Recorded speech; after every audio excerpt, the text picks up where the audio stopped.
Dewi ada di sana, hamil 7 bulan, tertidur di bangku taman yang dingin ketika seorang pria berjas berhenti di hadapannya. Tidak ada yang menyangka apa yang akan dilakukannya selanjutnya. Dewi tidak pernah mengira bahwa pemeriksaan kesehatan sederhana akan mengubah hidupnya selamanya. Usianya 22 tahun. Dia bekerja di sebuah toko buku kecil di pusat kota Jakarta dan tinggal bersama orang tuanya di rumah yang sederhana namun penuh kasih sayang, atau setidaknya begitulah yang dia kira. Semuanya runtuh pada suatu Selasa malam ketika dia pulang ke rumah dengan hasil tes di tangannya dan jantung yang berdebar seperti gendang. "Ibu, Bapak, saya perlu bicara dengan kalian," katanya sambil meletakkan tasnya di meja makan. Ibunya Siti sedang memasak makan malam di dapur, sementara ayahnya Bambang membaca koran di kursi favoritnya. Mereka adalah orang-orang yang rajin bekerja dan taat beragama, yang membesarkan Dewi dengan nilai-nilai Islam dan adat yang ketat. Siti mengelap tangannya di celemek dan mendekat dengan senyum keibuan yang selalu menjadi penghiburan bagi Dewi di saat-saat sulit. Bambang meletakkan korannya dan menatapnya dari balik kacamata dengan ekspresi serius yang muncul ketika sesuatu yang penting akan terjadi. "Ada apa, Nak? Kamu terlihat gelisah?" tanya Siti sambil membelai rambut putrinya dengan lembut. Dewi menarik napas dalam-dalam dan mengeluarkan kertas yang terlipat dari sakunya. Tangannya sangat gemetar sehingga dia hampir tidak bisa memegangnya. Sepanjang perjalanan pulang dia telah berlatih ribuan cara untuk mengatakannya dalam pikirannya, tetapi sekarang berdiri di hadapan orang tuanya, semua kata-kata menguap. Saya hamil," bisiknya sambil menyodorkan hasil tes kepada mereka. Keheningan yang mengikuti sangat memekakkan telinga. Siti membeku dengan kertas di tangannya, membaca baris-baris itu berulang-ulang seolah kata-kata bisa berubah secara ajaib. Bambang perlahan bangkit dari kursinya. Wajahnya berubah dari keterkejutan awal menjadi sesuatu yang jauh lebih kelam. "Apa yang kamu bilang?" tanya Bambang, meskipun dia mendengar setiap kata dengan jelas. "Bapak, saya tahu ini bukan yang kalian harapkan, tapi..." "Diam!" teriakan Bambang menggema ke seluruh rumah seperti cambukan. Dewi tidak pernah melihat ayahnya seperti ini, dengan kemarahan yang keluar dari lubuk jiwanya yang paling dalam. "Bagaimana bisa kamu melakukan ini kepada kami? Bagaimana bisa kamu membawa aib ini ke keluarga kita?" Siti menangis pelan, tetapi ini bukan air mata kebahagiaan atas berita cucu yang akan datang, melainkan air mata kekecewaan, kesakitan, dan malu di hadapan masyarakat yang sudah dia bayangkan di komunitas kecil mereka di mana semua orang saling mengenal dan gosip menyebar lebih cepat dari angin.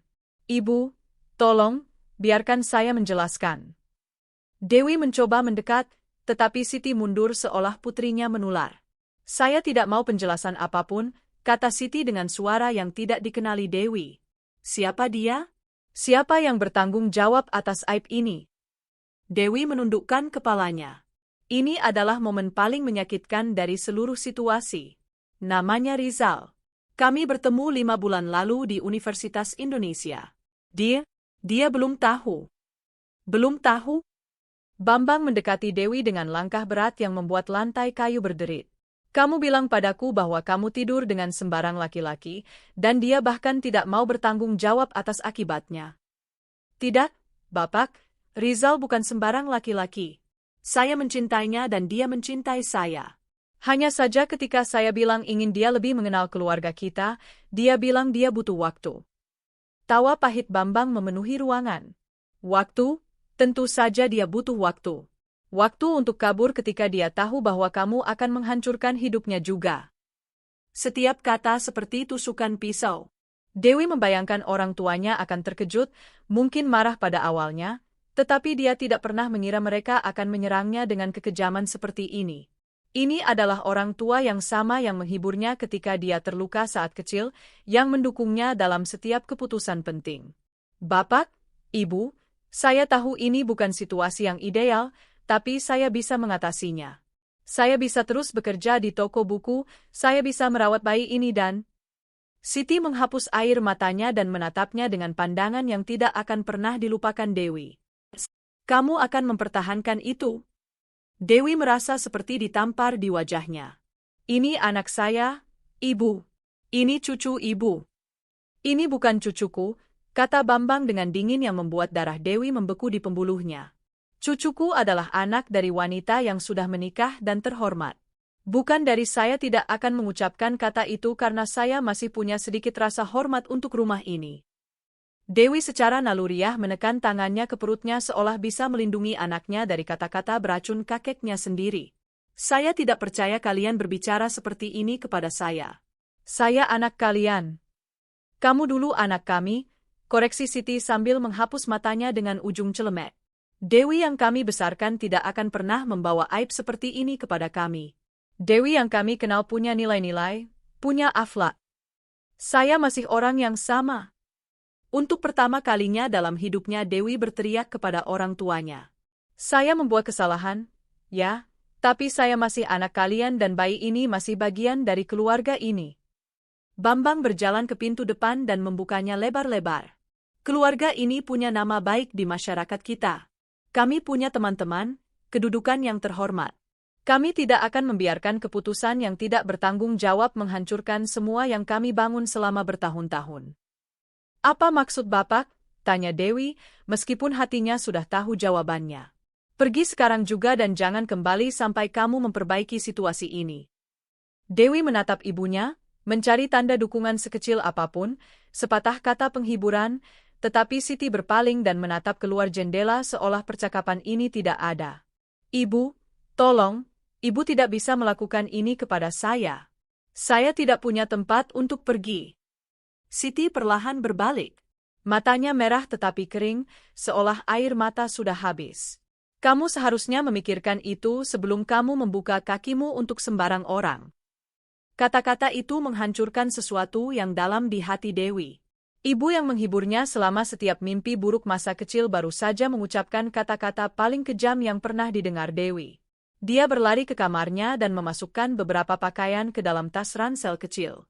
Dia tidak punya banyak barang berharga, hanya sedikit uang yang dia tabung dari bekerja di toko buku. Sementara dia berkemas, dia bisa mendengar potongan percakapan orang tuanya di lantai bawah. Aib, apa yang akan dikatakan tetangga? Nama baik hancur. Ketika dia turun dengan ransel, orang tuanya menunggunya di ruang tamu. Bambang berdiri dengan tangan terlipat. Siti menatap lantai. Apakah ini keputusan final kalian? Tanya Dewi, memberi mereka kesempatan terakhir untuk berubah pikiran. Pergi dari rumah ini dan jangan kembali sampai kamu melakukan yang benar, jawab Bambang tanpa sedikit pun emosi dalam suaranya. Dewi berjalan ke pintu tetapi berhenti sebelum keluar. Ketika cucu kalian lahir dan kalian menyadari kesalahan yang kalian buat, saya harap kalian bisa hidup dengan itu. Tidak akan ada cucu, kata Siti tanpa mengangkat matanya, karena kamu akan melakukan yang benar untuk keluarga ini. Dewi keluar dari rumah tempat dia dibesarkan dan menutup pintu di belakangnya. Suara kunci yang terkunci seperti akhir dari sebuah bab dalam hidupnya. Dia berjalan di jalanan yang familiar di lingkungannya dengan ransel di bahu dan tangan yang secara naluriah melindungi perutnya. Langit mulai gelap dan dia tidak tahu di mana dia akan menghabiskan malam. Dia menuju satu-satunya tempat di mana dia pikir dia bisa menemukan perlindungan, rumah sahabatnya Rina. Tetapi ketika dia sampai di sana dan menceritakan situasinya, kenyataan kembali memukulnya. Dewi, saya sangat menyesal, tapi orang tua saya bilang kamu tidak bisa tinggal di sini, kata Rina dengan air mata di matanya. Mereka takut apa yang akan dipikirkan tetangga kalau mereka tahu kami membantumu. Dewi mengangguk, memahami bahwa jaringan dukungan yang dia andalkan runtuh seperti rumah kartu. Di komunitas konservatif kecil mereka, kehamilan di luar nikah bukan hanya masalah pribadi tetapi skandal sosial yang bisa mempengaruhi semua orang yang terkait dengannya. Dia berkeliaran di jalanan selama berjam-jam, berhenti di bangku-bangku untuk beristirahat. Teleponnya berdering beberapa kali, tetapi melihat bahwa itu Rizal, dia tidak menemukan kekuatan untuk menjawab. Bagaimana dia bisa menjelaskan bahwa dalam satu malam dia kehilangan keluarga, rumah, dan tempatnya di dunia? Akhirnya, ketika malam benar-benar turun, Dewi sampai di Taman Menteng. Ini adalah tempat yang familiar baginya sejak kecil, di mana dia bermain ribuan kali saat masih anak-anak. Sekarang tempat itu terlihat sangat berbeda di bawah cahaya redup lampu taman. Di antara pohon-pohon tersebar bangku-bangku, dan Dewi memilih satu yang sebagian tersembunyi oleh semak besar. Dia duduk, meringkuk sebisa mungkin, menggunakan ranselnya sebagai bantal darurat. Udara malam dingin dan dia hanya punya jaket tipis. Untuk pertama kalinya sejak meninggalkan rumah, dia membiarkan dirinya benar-benar menangis. Dia menangis untuk keluarga yang hilang, untuk masa depan yang tidak pasti, untuk bayi yang tumbuh di dalam dirinya tanpa tahu dunia yang rumit yang akan dia masuki. "Apa yang harus saya lakukan?" bisiknya ke udara malam sambil membelai perutnya dengan lembut. "Bagaimana saya akan merawatmu kalau saya bahkan tidak bisa merawat diri sendiri?" Kelelahan emosional dan fisik akhirnya mengalahkannya, dan Dewi tertidur di bangku taman menggunakan ransel sebagai bantal dan memeluk dirinya sendiri untuk menjaga sedikit kehangatan. Dia tidak tahu bahwa hidupnya akan segera berubah lagi, dan fajar akan membawa pertemuan yang akan mengubah jalan hidupnya selamanya. Sinar matahari pertama membangunkannya bersama dengan suara langkah kaki yang mendekat di jalan setapak taman. Dewi perlahan membuka matanya, sesaat bingung, sampai kenyataan situasinya menimpanya seperti gelombang dingin.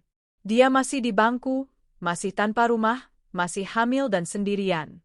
Dia perlahan bangkit, merasakan semua ototnya kaku setelah malam dalam posisi yang tidak nyaman. Pakaiannya kusut, rambutnya berantakan, dan dia tahu dia terlihat mengerikan. Dia mengusap wajahnya dengan tangan, mencoba untuk sadar, ketika dia menyadari seseorang berhenti di samping bangku. Itu seorang pria tinggi dalam jas gelap yang sempurna yang sangat kontras dengan suasana santai taman. Rambut gelapnya tersisir rapi ke belakang, fitur wajahnya tegas, dan ekspresinya serius tetapi tidak bermusuhan. Dewi memperkirakan usianya sekitar 35 tahun, dan segalanya tentang dia memancarkan kesuksesan dan kekuatan finansial. Pria itu menatapnya dengan campuran rasa ingin tahu dan kekhawatiran, seolah mencoba memahami bagaimana wanita muda yang hamil bisa tertidur di bangku taman. Dewi merasa malu di bawah tatapannya dan dengan cepat mulai mengumpulkan barang-barangnya. "Maaf," kata pria itu dengan suara yang dalam tetapi lembut. "Apakah Anda baik-baik saja?" Dewi untuk pertama kalinya menatap langsung ke matanya dan terkejut dengan ketulusan dalam tatapannya. Tidak ada penghakiman, tidak ada penghinaan, hanya kekhawatiran yang tulus untuk orang asing yang dalam kesulitan. "Saya baik-baik saja," bohongnya, mencengkeram ranselnya lebih erat seolah itu pelampung penyelamat. Pria itu mengamati kondisinya, pakaian kusut, kelelahan di wajahnya, postur defensif di mana dia memegang perutnya yang membesar, dan langsung mengerti bahwa wanita muda ini jauh dari baik-baik saja. Arman keluar pagi-pagi untuk jogging rutinnya di taman yang mengelilingi alun-alun pusat. Di usianya 36 tahun, dia telah membangun kerajaan bisnis yang menjadikannya salah satu orang terkaya di kota, tetapi dia mempertahankan kebiasaan sederhana yang membantunya tetap membumi. Berjalan di taman ini setiap pagi adalah caranya menjaga keseimbangan sebelum terjun ke dunia bisnis yang kejam. Tetapi pagi itu ada sesuatu yang berbeda. Melewati jalan setapak yang biasa, dia melihat sosok yang meringkuk di salah satu bangku. Awalnya dia mengira itu mungkin tunawisma, tidak jarang di pusat kota. Tetapi mendekat, dia menyadari itu wanita muda dan dia hamil. Arman telah melihat banyak hal selama bertahun-tahun dalam bisnis, menghadapi kemiskinan dan kekayaan, tetapi pemandangan ini menyentuhnya dengan cara yang tidak dia duga. Gadis itu terlihat muda, sekitar awal 20-an, dan sesuatu dalam posturnya menunjukkan bahwa dia tidak terbiasa hidup di jalanan. Ketika Dewi bangkit dan dia bertanya apakah dia baik-baik saja, dia melihat di matanya sesuatu yang langsung dia kenali, kebanggaan yang terluka bercampur dengan keputusasaan. Itu tatapan yang sama yang dia miliki bertahun-tahun yang lalu ketika dia masih muda dan miskin, berjuang untuk bertahan hidup. "Maaf mengganggu," kata Arman, menjaga jarak yang hormat. "Tapi saya perhatikan Anda menghabiskan malam di sini. Bisakah saya membantu dengan cara apapun?" Dewi menatapnya dengan curiga. Pengalamannya yang terbatas mengatakan bahwa pria berpakaian bagus yang mendekati wanita rentan biasanya tidak punya niat yang paling mulia. Tetapi sesuatu dalam cara dia menjaga jarak, dalam nada yang benar-benar khawatir membuatnya berpikir. "Saya tidak butuh bantuan," jawabnya, meskipun suaranya sedikit gemetar. "Saya hanya sedang istirahat." Arman memperhatikan pakaian kusut, ransel kecil yang jelas berisi semua barang-barangnya, dan cara defensif di mana dia memegang perutnya. Tidak perlu menjadi jenius untuk memahami bahwa gadis ini dalam masalah serius. "Nama saya Arman," katanya, memutuskan untuk memperkenalkan diri agar percakapan tidak terlalu canggung. Arman Wijaya. Dan maaf kalau saya memaksa, tapi wanita hamil tidak seharusnya tidur di bangku taman. Nama itu terdengar familiar bagi Dewi. Di kota mereka, nama Wijaya terkenal. Mereka memiliki beberapa perusahaan, gedung-gedung dengan nama mereka, kadang muncul di halaman sosialita di koran lokal. Tetapi ini hanya meningkatkan kekhawatirannya. Pak Arman, saya berterima kasih atas perhatian Anda, tetapi saya benar-benar bisa menjaga diri sendiri. Arman tersenyum untuk pertama kalinya, dan Dewi menyadari senyumnya melunakkan seluruh ekspresi wajahnya. Anda tahu, saya juga berpikir saya bisa mengatasinya sendiri ketika saya seusia Anda. Butuh bertahun-tahun bagi saya untuk memahami bahwa kadang-kadang Anda perlu menerima bantuan agar kemudian bisa membantu orang lain. Sesuatu dalam cara dia mengatakannya membuat Dewi melihatnya lebih dekat. Itu tidak terdengar seperti pidato yang dihafalkan dari seseorang yang terbiasa berbuat amal demi hati nurani yang bersih. Itu terdengar seperti kata-kata seseorang yang benar-benar pernah mengalami masa-masa sulit.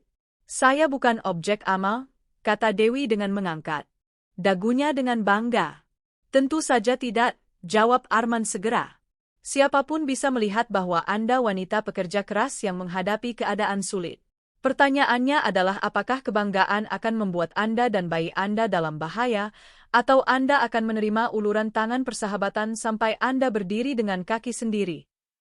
Dewi merasakan pertahanannya runtuh. Belum sampai 24 jam sejak dia meninggalkan rumah dan dia sudah merasa kelelahan secara fisik dan emosional. Malam di bangku tidak nyaman dan dingin, dan dia tahu dia tidak bisa terus seperti ini, terutama dalam kondisinya. Bantuan seperti apa? Akhirnya dia bertanya, membenci dirinya sendiri karena harus mempertimbangkan ini. Arman memikirkan ini sejak saat dia melihatnya. Dia punya beberapa properti, karyawan di berbagai bisnis, dan sumber daya yang bisa dia berikan, tetapi dia tahu harus berhati-hati. Wanita muda hamil dalam posisi rentan bisa salah mengartikan niatnya, dan dia tidak ingin mempersulit situasinya. Saya punya rumah tamu kecil di properti saya, jelasnya. Sudah dilengkapi perabotan, ada dapur, sepenuhnya terpisah dari rumah utama. Pengurus rumah tangga saya pensiun bulan lalu dan saya sedang mencari seseorang yang bisa membantu dengan tugas-tugas dasar perawatan rumah dan organisasi. Dewi menatapnya dengan terkejut. Anda menawarkan saya pekerjaan? Saya menawarkan Anda kesempatan. Tempat tinggal, pekerjaan yang bisa Anda lakukan tanpa membahayakan kehamilan Anda, dan waktu untuk memutuskan apa yang ingin Anda lakukan dengan masa depan Anda. Ini terdengar terlalu bagus untuk menjadi kenyataan. Dewi telah belajar untuk curiga terhadap penawaran yang terlalu murah hati, terutama dari orang kaya yang tidak dikenal. Apa yang Anda dapat sebagai imbalan? Arman menghargai pertanyaan langsungnya. Jujur, saya punya lebih banyak uang daripada yang bisa saya habiskan, tetapi sangat sedikit waktu untuk mengurus rumah. Saya butuh orang yang dapat dipercaya yang akan menerima pengiriman, mengawasi perbaikan kecil, menjaga semuanya tetap teratur. Dan terus terang, saya lebih suka membantu seseorang yang benar-benar membutuhkan daripada menyewa perusahaan jasa lain. Dewi mempelajarinya dengan seksama. Pengalamannya mengatakan untuk berhati-hati, tetapi situasinya yang putus asa berteriak agar dia mempertimbangkan kesempatan nyata apapun. Bagaimana kalau saya setuju dan kemudian ternyata Anda mengharapkan sesuatu yang lain? Ekspresi Arman menjadi sangat serius. Mbak Dewi, saya sepenuhnya memahami kekhawatiran Anda. Izinkan saya menjadi sangat jelas. Ini adalah tawaran pekerjaan, tidak lebih. Anda akan punya ruang sendiri, kunci sendiri, dan kebebasan penuh untuk pergi kapanpun Anda mau. Tidak ada syarat tersembunyi, tidak ada harapan selain pekerjaan yang disepakati. Sesuatu dalam nadanya meyakinkan Dewi akan ketulusannya. Lagi pula dia dengan mudah bisa berjalan melewati dan mengabaikan situasinya, tetapi sebaliknya dia berhenti untuk menawarkan bantuan nyata. Bisakah saya melihat tempat itu? Arman tersenyum. Tentu saja. Sopir saya akan datang dalam beberapa menit untuk mengantar saya ke kantor. Kita bisa singgah ke rumah dulu agar Anda bisa melihat apakah cocok untuk Anda. Seperti isyarat, sebuah Toyota Alphard hitam berhenti di dekat taman. Dari kursi pengemudi keluar seorang pria tua dan mendekati Arman dengan ekspresi hormat. Selamat pagi, Pak Arman. Ada perubahan rencana pagi ini. Selamat pagi, Pak Joko. Ya, kita singgah ke rumah dulu. Arman berbalik ke Dewi. Mbak Dewi, izinkan saya memperkenalkan Pak Joko, sopir saya selama 10 tahun. Pak Joko, Mbak Dewi mungkin akan mengambil alih pengelolaan rumah. Pak Joko menyapa Dewi dengan senyum hangat yang langsung menenangkannya. Ada sesuatu dalam cara dia memperlakukan Arman dengan hormat tetapi tanpa sikap menjilat yang menunjukkan bahwa dia atasan yang baik. Dewi ragu-ragu, menatap Toyota Alphard kemudian bangku tempat dia menghabiskan malam. Perbedaan antara dua dunia ini begitu besar sehingga kepalanya pusing. Tetapi situasinya tidak memberinya banyak pilihan. Baiklah, akhirnya katanya. Mari kita lihat tempat itu. Perjalanan ke properti Arman berlangsung dalam keheningan. Dewi menatap keluar jendela, mengamati jalanan familiar di lingkungannya berubah menjadi bagian kota yang lebih bergengsi. Rumah-rumah menjadi lebih besar, taman-taman lebih terawat, dan jarak di antara mereka bertambah. Ketika mereka tiba di properti Arman, Dewi nyaris tidak bisa menahan kekagumannya. Itu adalah rumah mewah yang modern namun elegan, dikelilingi taman yang terawat sempurna. Namun yang paling mengejutkannya adalah bahwa rumah itu tidak terlihat norak atau vulgar, melainkan halus dan nyaman. Rumah tamu ada di sini. Arman membawanya menyusuri jalan setapak batu yang melingkari rumah utama. Saya ingin sepenuhnya terpisah agar orang yang tinggal di sana punya privasi penuh. Rumah tamu ternyata lebih besar dari apartemen tempat Dewi tinggal bersama orang tuanya. Ada ruang tamu yang nyaman, dapur yang lengkap, kamar tidur yang luas, dan kamar mandi modern. Semuanya bersih sempurna dan ditata dengan selera tinggi. Ini indah sekali, bisik Dewi sambil mengusap tangannya di atas meja marmer di dapur. Senang Anda menyukainya, kata Arman. Seperti yang saya bilang, ini akan sepenuhnya milik Anda selama Anda bekerja di sini. Dan di rumah utama ada ruang cuci yang bisa Anda gunakan kapanpun diperlukan. Dewi mendekati jendela kamar tidur dan melihat pemandangan taman yang indah. Untuk pertama kalinya dalam 24 jam dia merasa bisa bernapas. Apa saja tugas saya? Tanyanya, berbalik ke Arman. Menerima pengiriman, mengawasi pemeliharaan dasar, mengkoordinasikan pekerjaan pembersih, menjadi mata dan telinga saya ketika saya di kantor. Bagaimana dengan gaji? Arman menyebutkan jumlah yang membuat Dewi harus duduk. Itu lebih dari yang dia dapatkan di toko buku, ditambah tempat tinggal. Itu sangat dermawan, hanya itu yang bisa dia ucapkan. Itu adil. Selain itu, saya memahami bahwa Anda punya biaya medis tambahan. Dewi merasa tawaran ini terlalu bagus untuk menjadi kenyataan. Boleh saya bertanya mengapa Anda melakukan ini? Arman menatap ke taman. Karena 15 tahun yang lalu saya butuh bantuan. Seseorang memberi saya kesempatan ketika saya tidak berhak mendapatkannya. Itu mengubah seluruh hidup saya. Dia berbalik ke Dewi. Saya tidak mencoba menjadi penyelamat Anda. Saya hanya meneruskan apa yang pernah dilakukan seseorang untuk saya. Mata Dewi perih karena air mata. Dalam 24 jam dia mendengar kata-kata paling kejam dari orang-orang yang mencintainya. Dan sekarang orang asing menawarkan lebih banyak kebaikan daripada keluarganya sendiri. Saya setuju, katanya, mengulurkan tangannya. Saya terima pekerjaan ini. Arman tersenyum dan menjabat tangannya. Bagus. Apa yang harus saya katakan kepada orang-orang? Wanita hamil tinggal di properti pria lajang. Kebenaran sederhana. Anda pengurus rumah tangga saya. Pekerjaan yang terhormat dan dibutuhkan. Untuk pertama kalinya dalam sehari Dewi merasakan harapan. Dia punya tempat yang aman di mana dia dan bayinya bisa berada. Pak Arman, terima kasih. Saya tidak tahu bagaimana membalasnya. Melihat Anda dan bayi Anda berkembang akan lebih dari cukup. Sementara mereka berjalan ke mobil, Dewi berpikir apakah dia telah menemukan malaikat pelindung.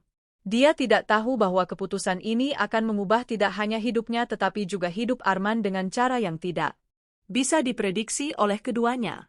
Hari-hari pertama di rumah Arman seperti hidup di dunia yang sama sekali berbeda. Dewi bangun setiap pagi di tempat tidur paling nyaman yang pernah dia tiduri, menatap keluar jendela ke taman yang terawat sempurna, dan sesaat melupakan semua yang terjadi.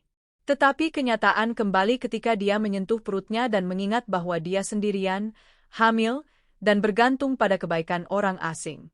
Arman lebih dari dermawan. Pada minggu pertama dia memberinya waktu untuk menyesuaikan diri, menunjukkan bagaimana semua sistem di rumah bekerja, dan berhati-hati menjaga jarak agar dia merasa nyaman. Tapi Dewi melihat pertanyaan di matanya, terutama tentang apa yang membawanya tidur di bangku taman. Itu malam Jumat ketika Arman pulang dari kantor lebih awal dari biasanya dan menemukan Dewi sedang mengorganisir dokumen di kantor rumahnya. Dia ternyata sangat efisien. Dalam seminggu dia telah mengorganisir ulang seluruh sistem penyimpanan dokumen dan menerapkan sistem pelacakan pengeluaran yang bahkan membuatnya terkesan.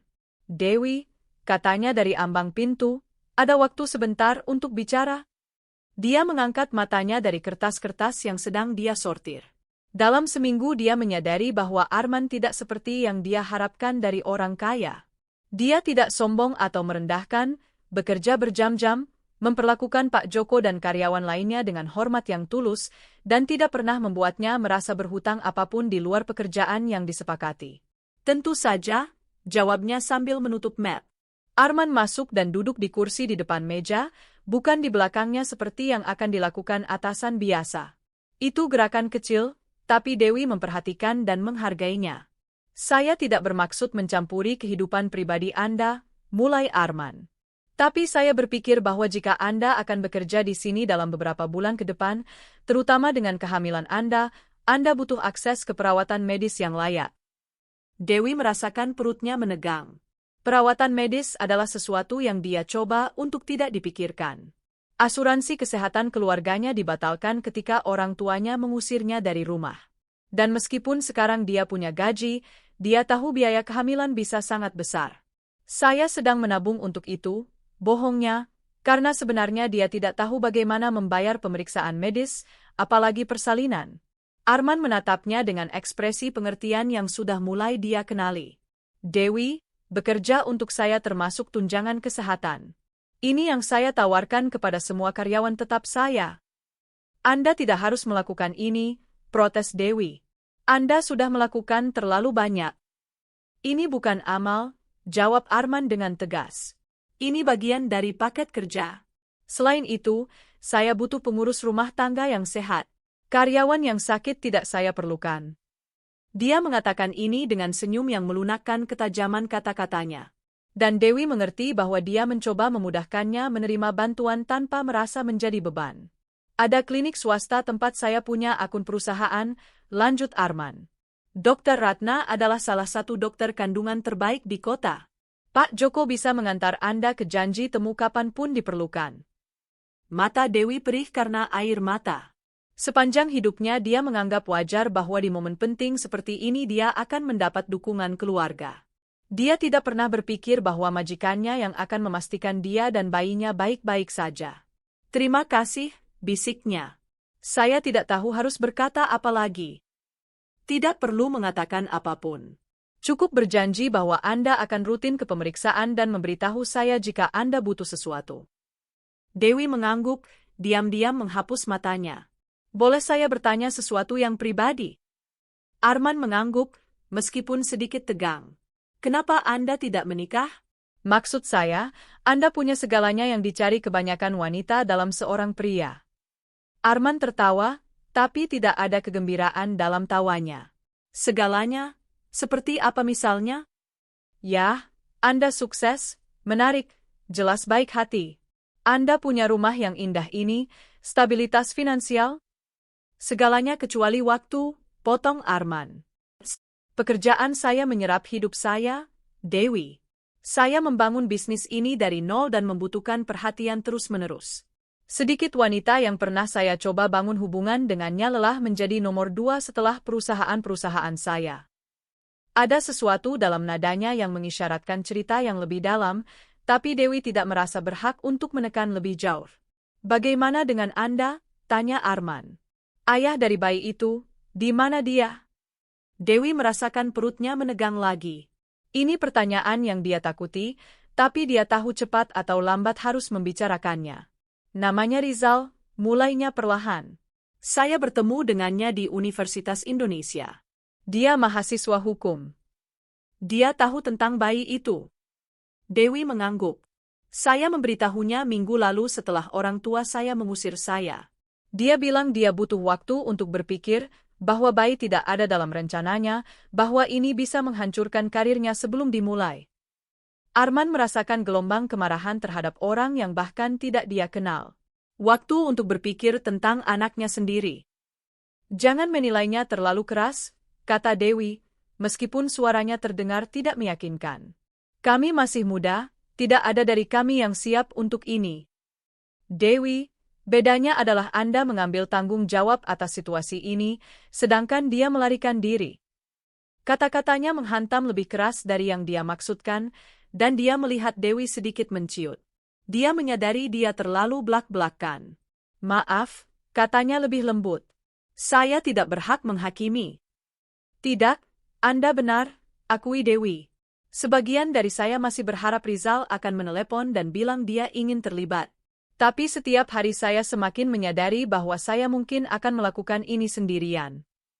Tidak harus sendirian, kata Arman tanpa berpikir, dan dia terkejut dengan kata-katanya sendiri. Dewi menatapnya dengan penasaran. Apa maksud Anda? Arman menyadari dia mengatakan sesuatu yang terdengar lebih pribadi dari yang dia maksudkan. Hanya bahwa Anda punya dukungan di sini selama Anda bekerja untuk saya. Anda tidak harus menangani semuanya sendirian sepenuhnya. Itu janji yang lebih besar dari yang dia rencanakan, tapi menatapnya, dia menyadari dia serius. Dalam seminggu Dewi telah menjadi lebih dari sekadar karyawan baginya. Kehadirannya membawa kehidupan ke rumah yang telah kosong selama bertahun-tahun, dan tekadnya untuk mengatasi keadaan sulit membangkitkan perasaan protektif dalam dirinya yang bahkan tidak dia sadari ada. Telepon Dewi berdering, memotong momen itu. Melihat nomornya, dia memucat. Ini Rizal, bisiknya. Arman segera berdiri untuk memberinya privasi, tapi Dewi menghentikannya dengan gerakan. Tolong tinggal, katanya.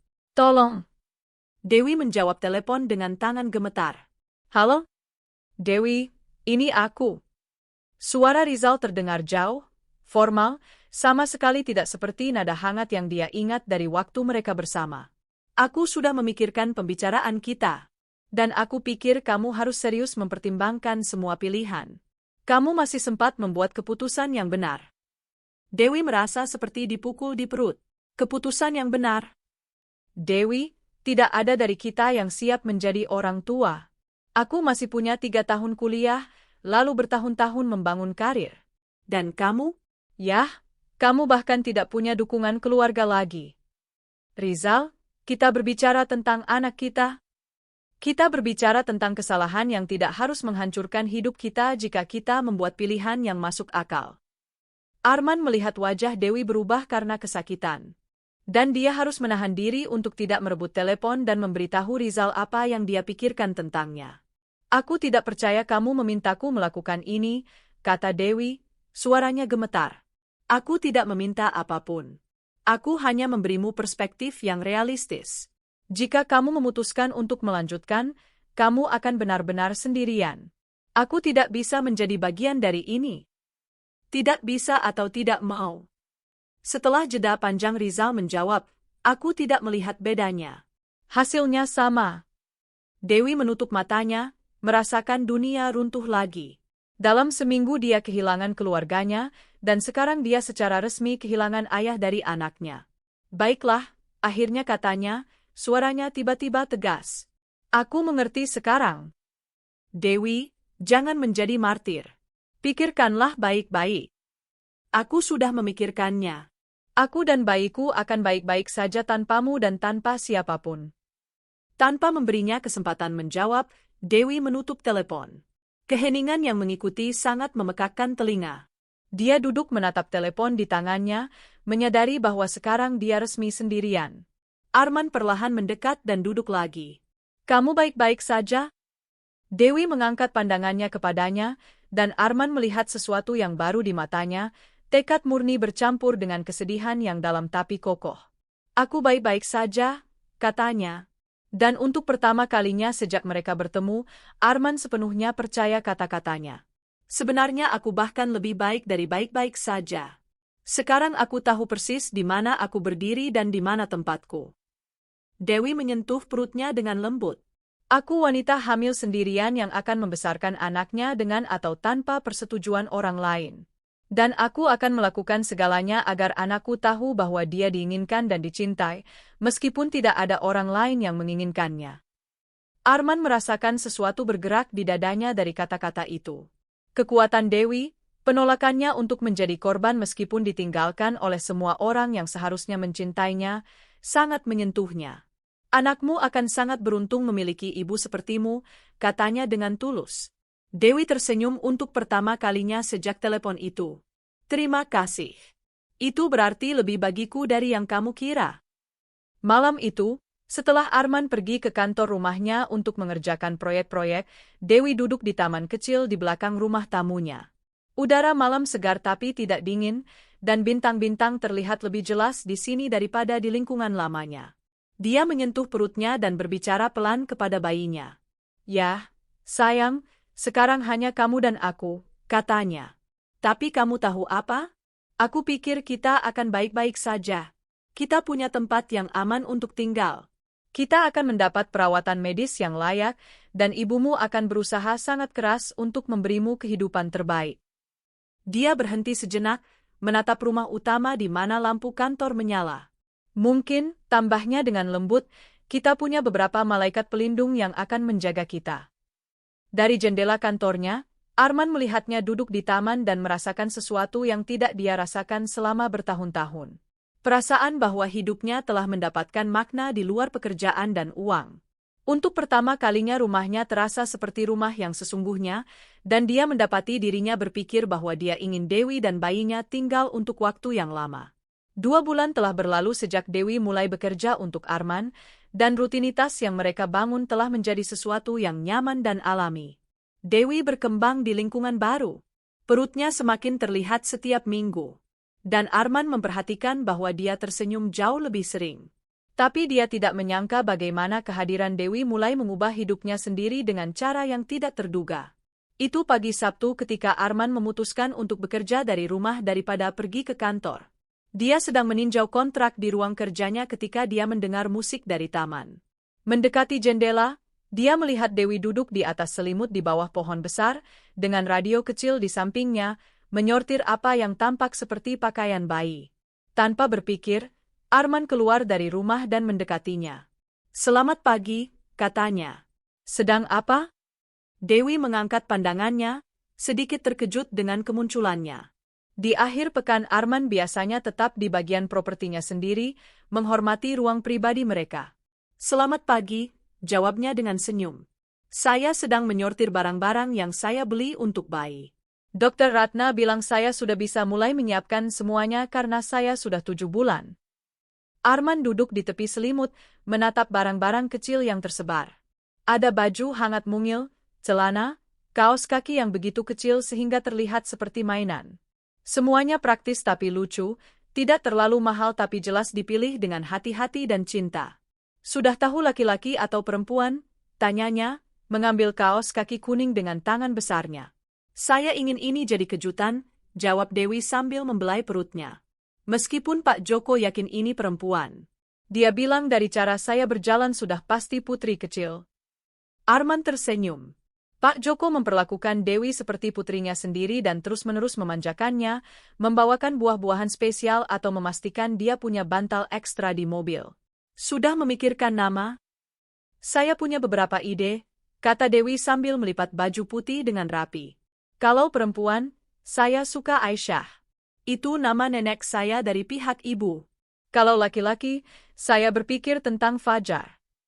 "Nama-nama yang indah," komentar Arman, dan Dewi menangkap sesuatu dalam nadanya yang tidak bisa dia kenali. "Kamu punya saudara?" tiba-tiba tanya Dewi, menyadari bahwa meskipun Arman tahu banyak tentang hidupnya, dia hampir tidak tahu apa-apa tentang hidupnya. Arman terdiam sejenak, menatap rumah utama. "Dulu saya punya adik laki-laki, Fajar." Kata kerja lampau tidak luput dari perhatian Dewi. "Dulu, dia meninggal ketika umurnya 8 tahun. Saya 15. Arman terus menatap rumah seolah melihat sesuatu yang tidak bisa dilihat Dewi. "Karena itu saya harus berhenti sekolah dan mulai bekerja. Ibu saya sangat tertekan setelah kehilangan Fajar sehingga dia tidak bisa berfungsi. Seseorang harus menghidupi keluarga. Dewi merasakan hatinya teremas. Tiba-tiba banyak hal tentang Arman menjadi lebih jelas, kedewasaannya, keinginannya untuk membantu orang lain, perlindungannya terhadap orang-orang yang rentan. Saya sangat menyesal, katanya pelan. Saya tidak tahu. Saya jarang membicarakan ini, akui Arman. Tapi ketika kamu menyebut nama Fajar, itu memicu kenangan. Dewi meletakkan tangannya di atas tangannya, gerakan naluriah untuk menghibur. Kalau itu mengganggumu, saya bisa memilih nama lain. Tidak, kata Arman cepat, berbalik untuk menatap langsung ke matanya. Sebaliknya, saya akan menyukainya. Kalau ini laki-laki, nama Fajar akan menjadi cara yang indah untuk menghormati ingatannya. Mata Dewi berkaca-kaca. Pada saat itu dia menyadari bahwa hubungan mereka dengan Arman telah melampaui batas majikan dan karyawan. Mereka telah menjadi sesuatu yang dia tidak tahu bagaimana menyebutnya, tapi yang terasa seperti keluarga. Boleh saya bertanya apa yang terjadi padanya? Arman menarik napas dalam-dalam. Fajar lahir dengan masalah jantung. Dokter bilang dia butuh operasi, tapi sangat mahal dan kami tidak punya asuransi kesehatan. Kami mencoba mengumpulkan uang, menjual semua yang kami punya, tapi tidak cukup. Air mata mengalir di wajah Dewi. Fajar meninggal menunggu operasi yang bisa menyelamatkannya. Saat itu saya memutuskan bahwa saya tidak akan pernah miskin lagi, tidak akan pernah lagi berada dalam situasi di mana saya tidak bisa membantu seseorang yang butuh perawatan medis. Tiba-tiba semuanya masuk akal bagi Dewi. Mengapa Arman begitu bersikeras agar dia mendapat perawatan medis yang layak? Mengapa dia begitu murah hati dengan tunjangan kesehatan? Mengapa dia tampaknya mengerti apa artinya sangat membutuhkan bantuan? Itulah mengapa kamu membantuku, katanya, bukan sebagai pertanyaan tapi sebagai kesadaran. Bukan hanya karena seseorang membantumu ketika kamu muda. Sebagian, angguk Arman. Tapi juga karena ketika aku melihatmu di taman itu, hamil dan sendirian, aku melihat semua orang yang tidak bisa aku bantu ketika aku muda dan miskin. Aku melihat kesempatan untuk melakukan sesuatu yang benar-benar berarti. Mereka diam beberapa menit, masing-masing tenggelam dalam pikirannya. Akhirnya Dewi berbicara. Kamu tahu apa yang paling aneh dari semua ini? Bahwa sebelum hamil, seluruh hidupku sudah direncanakan. Aku akan menyelesaikan kuliah, mencari pekerjaan di bidang pendidikan, menikah dengan Rizal, punya anak ketika kami sudah lebih tua dan mapan. Semuanya sangat teratur dan bisa diprediksi. Dewi membelai perutnya. Dan sekarang lihat di mana aku. Tanpa keluarga, tanpa ayah dari bayiku, tinggal di rumah orang yang baru aku kenal 2 bulan lalu. Seharusnya aku ketakutan. Tapi kamu tidak ketakutan? Tidak. Dewi tersenyum. Untuk pertama kalinya dalam hidupku, aku merasa berada tepat di tempat yang seharusnya. Ini aneh, tapi aku merasa lebih damai sekarang daripada ketika hidupku terencana sempurna. Arman menatapnya dengan kagum. Anakmu akan sangat beruntung punya ibu yang sekuat dirimu. Anakmu juga akan beruntung ada kamu dalam hidupnya, jawab Dewi tanpa berpikir, lalu memerah menyadari apa yang dia katakan. Arman merasakan sesuatu bergerak di dadanya. Dalam 2 bulan terakhir dia mulai memikirkan bayi Dewi bukan hanya sebagai anak karyawannya.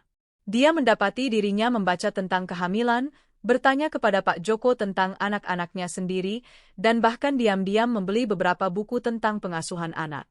Dewi, katanya perlahan, boleh aku bertanya sesuatu? Apa yang akan kamu lakukan setelah bayi lahir? Maksudku dengan pekerjaan dan semuanya. Dewi menghindari memikirkan ini, tapi dia tahu pembicaraan ini tidak bisa dihindari. Sejujurnya, aku tidak yakin. Aku tahu aku tidak bisa bekerja dengan jam yang sama seperti sekarang, setidaknya di awal. Bagaimana kalau kubilang kamu tidak perlu khawatir tentang itu? Dewi menatapnya dengan bingung. Apa maksudmu? Bagaimana kalau kubilang kamu bisa mengambil waktu sebanyak yang kamu butuhkan setelah bayi lahir dengan gaji penuh, dan ketika kamu siap kembali bekerja, kita bisa mengubah tugasmu agar sesuai dengan menjadi ibu? Dewi menatapnya dengan tidak percaya. Arman, itu terlalu murah hati. Aku tidak bisa menerimanya. Kenapa tidak? Karena kamu sudah melakukan terlalu banyak untukku, dan aku bukan tanggung jawabmu. Arman mencondongkan tubuh ke depan, ekspresinya sangat serius. Dewi, dalam 2 bulan ini kamu membawa lebih banyak kehidupan dan kegembiraan ke rumah ini daripada yang ada selama bertahun-tahun. Kamu memberi hidupku makna yang tidak diberikan pekerjaan. Ini bukan amal. Ini kesempatan untuk tetap di tempat yang menjadi milikmu. Kata-kata, tempat yang menjadi milikmu, bergema di hati Dewi. Untuk pertama kalinya sejak dia meninggalkan rumah orang tuanya, dia merasa benar-benar memiliki tempat. Kamu yakin? Tanyanya pelan. Lebih yakin dari apapun dalam hidupku. Dewi merasakan air mata mulai mengalir lagi. Tapi kali ini air mata lega dan syukur. Aku tidak tahu bagaimana berterima kasih untuk semua yang telah kamu lakukan untukku. Berikan anakmu kehidupan terbaik yang kamu bisa. Itu akan cukup sebagai terima kasih. Pada saat itu Dewi merasakan tendangan kuat di perutnya. Secara naluriah dia meletakkan tangannya di tempat dia merasakan gerakan itu.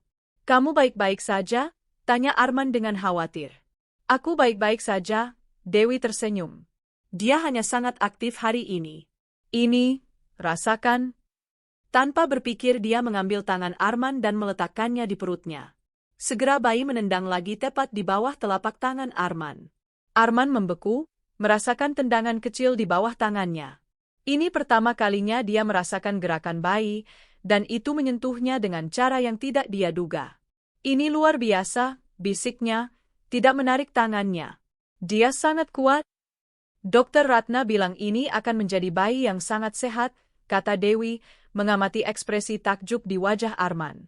Dia bilang jantungnya sangat kuat. Kata-kata, jantung yang kuat, sangat menyentuh Arman, mengingatkannya pada adiknya Fajar dan jantungnya yang lemah yang akhirnya merenggut nyawanya.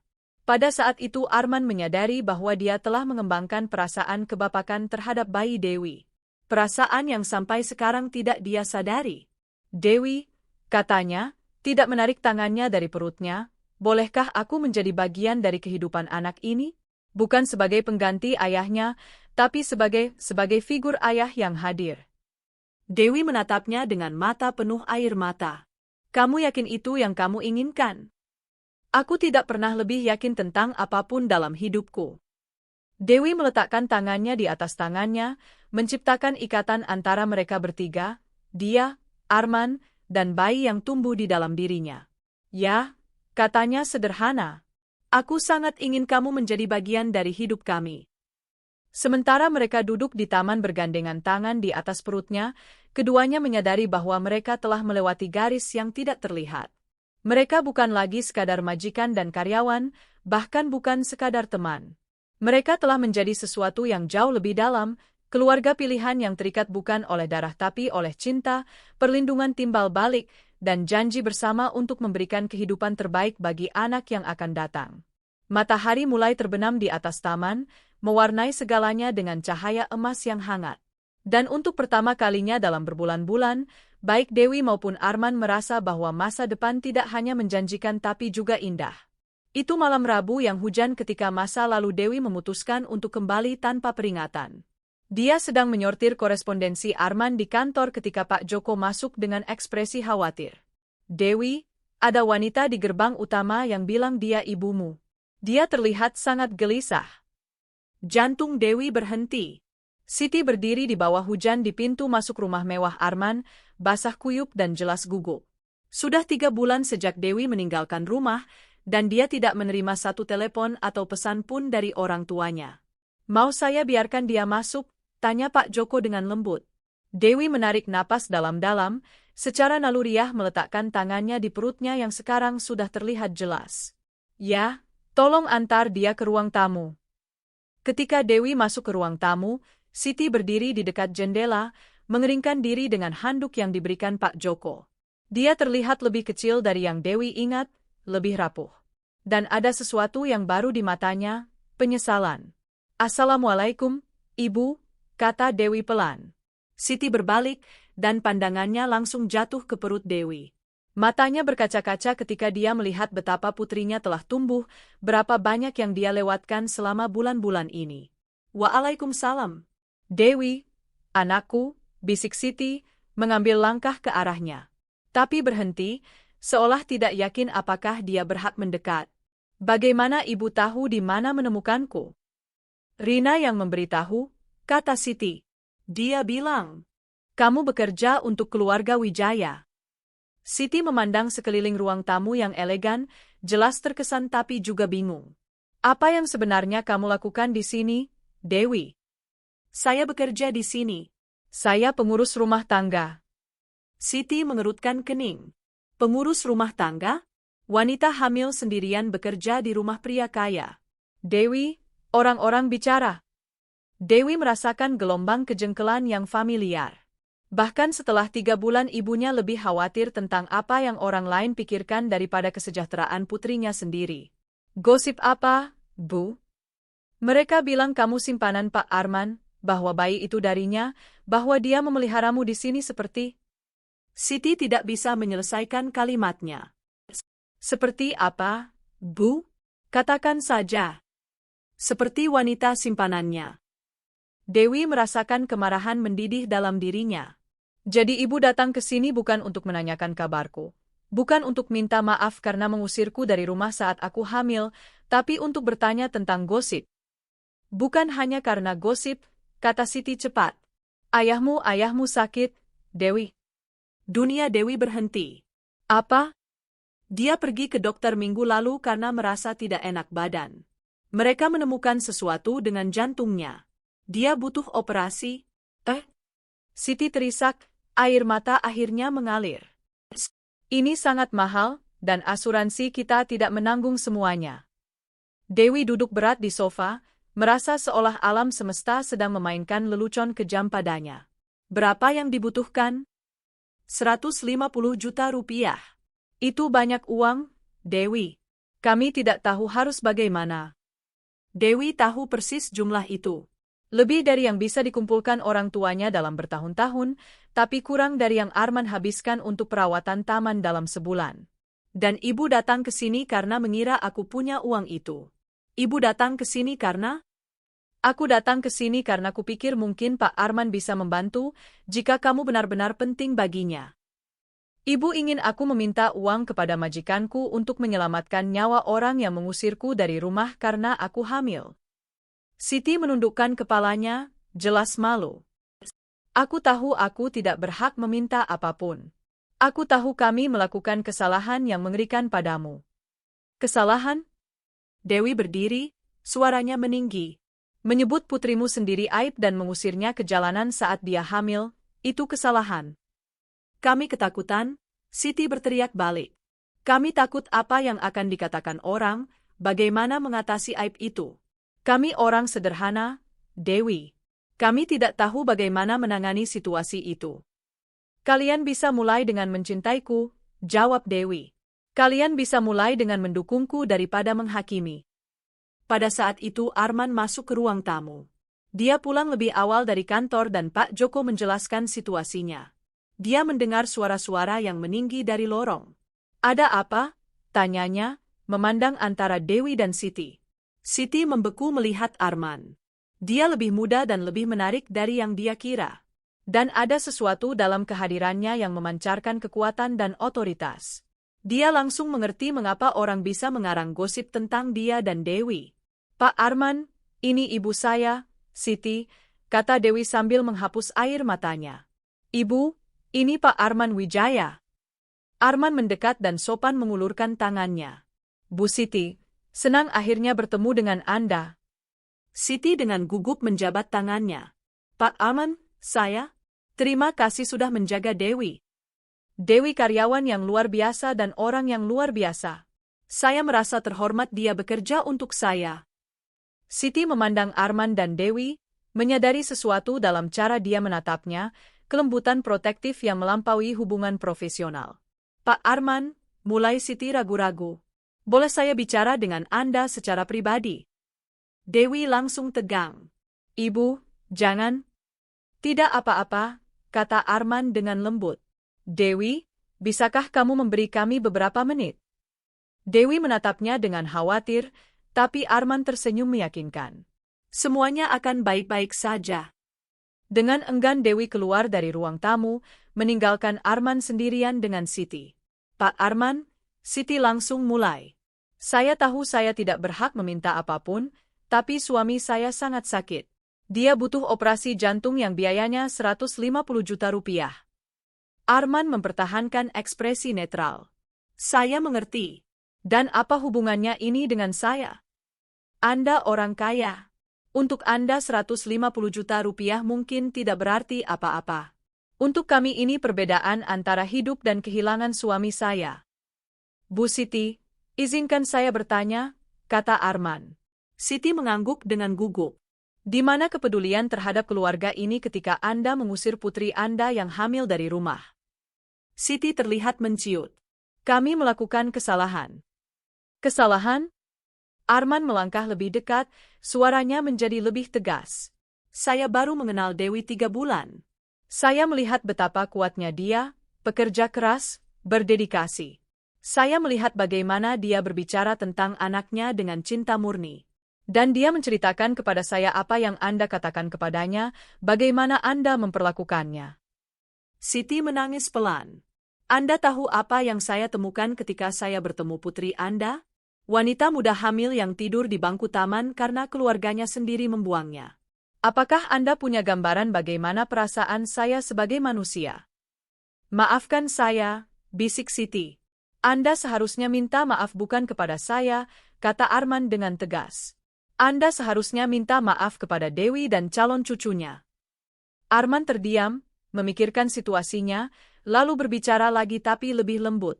Bu Siti, saya akan membantu operasi suami Anda, tapi bukan karena Anda memintanya, melainkan karena Dewi tidak pantas menanggung rasa bersalah atas kehilangan ayahnya. Mata Siti melebar karena terkejut dan lega. Anda serius? Anda akan melakukan itu? Tapi ada syarat-syaratnya, lanjut Arman. Pertama, Anda dan suami Anda akan dengan tulus meminta maaf kepada Dewi.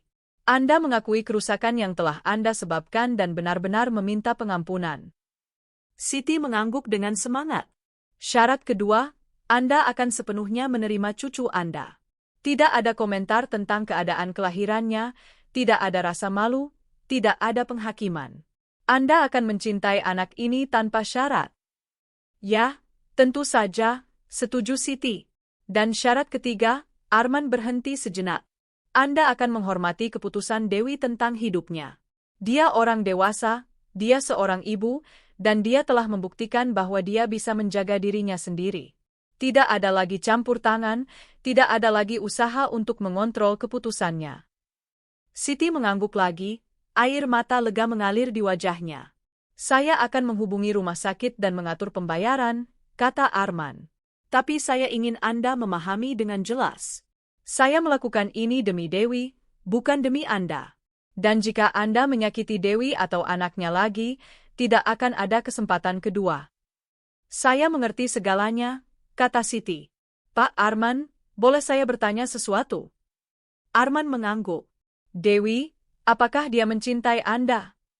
Arman terdiam untuk waktu yang lama. Putri Anda adalah wanita luar biasa yang layak mendapatkan cinta dan perlindungan. Jika Anda bertanya tentang perasaan saya padanya, itu sesuatu yang perlu saya bicarakan dulu dengan Dewi. Siti tersenyum melalui air matanya. Anda mencintainya? Saya mencintai Dewi dan anaknya seolah mereka keluarga saya sendiri, akui Arman. Dan saya akan melakukan segalanya untuk melindungi mereka dan memastikan kebahagiaan mereka. Ketika Dewi kembali ke ruang tamu, dia menemukan ibunya menangis tapi dengan ekspresi lega yang tidak dia lihat selama berbulan-bulan. Apa yang terjadi? Tanya Dewi dengan hati-hati. Pak Arman akan membayar operasi ayahmu, kata Siti sambil menghapus matanya. Dewi berbalik ke Arman dengan terkejut. Apa? Kenapa kamu melakukan itu?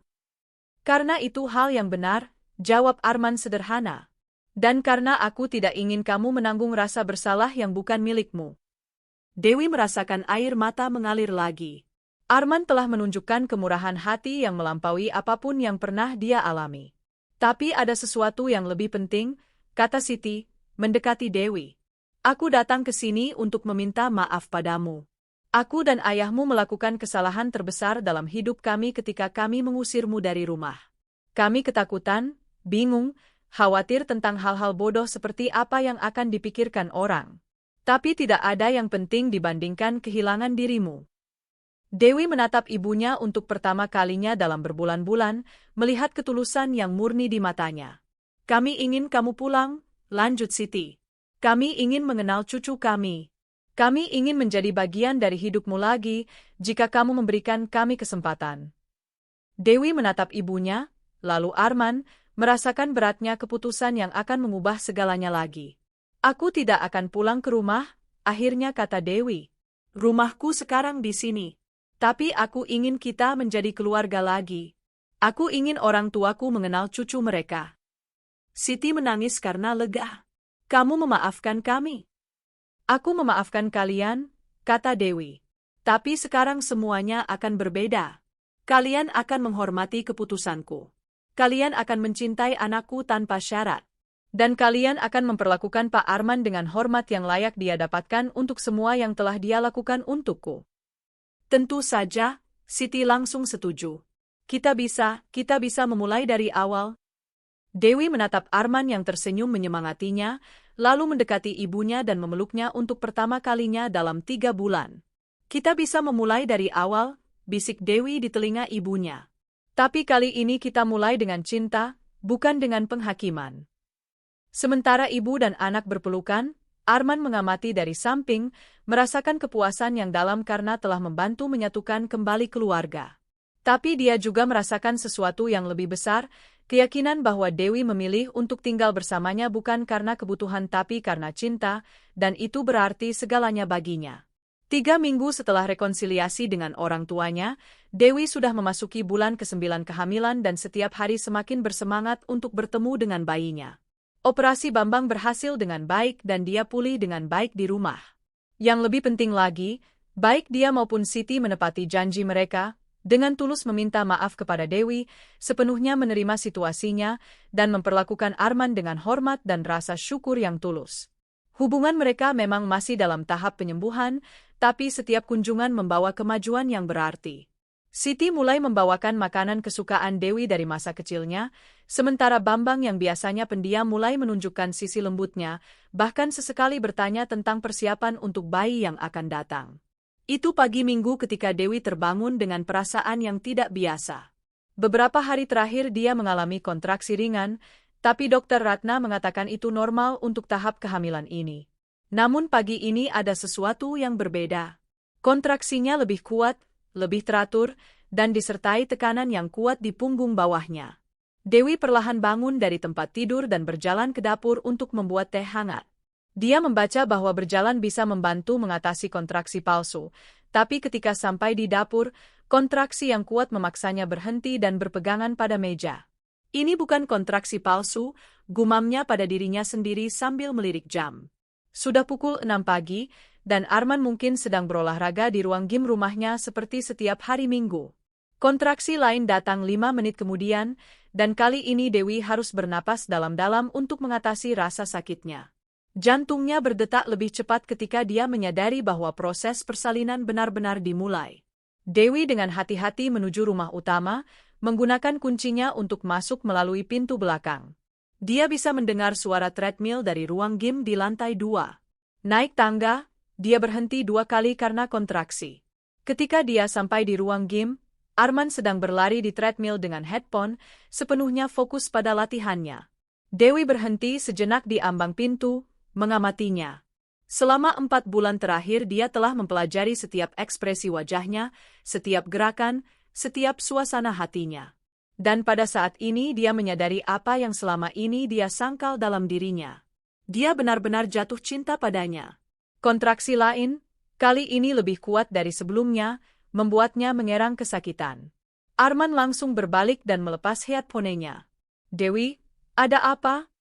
Dia dengan cepat melompat dari treadmill dan berlari ke arahnya. Sepertinya bayinya mau keluar, kata Dewi dengan napas berat. Kontraksi sudah datang setiap 5 menit selama 1 jam. Arman merasakan campuran panik dan kegembiraan. Mereka telah mempersiapkan momen ini selama berminggu-minggu, membuat semua persiapan. Tapi sekarang ketika ini benar-benar terjadi, dia merasa sama sekali tidak siap. Baiklah, katanya, lebih menenangkan dirinya sendiri daripada Dewi. Kita ke rumah sakit sekarang. Kamu butuh sesuatu dari rumah? Tas persalinan, jawab Dewi. Ada di kamar tidurku, sudah dikemas. Bagus, duduk di sini, aku akan menemukan Pak Joko dan mengambil tasnya. Tapi ketika Arman menuju pintu, Dewi meraih tangannya. Arman, tunggu.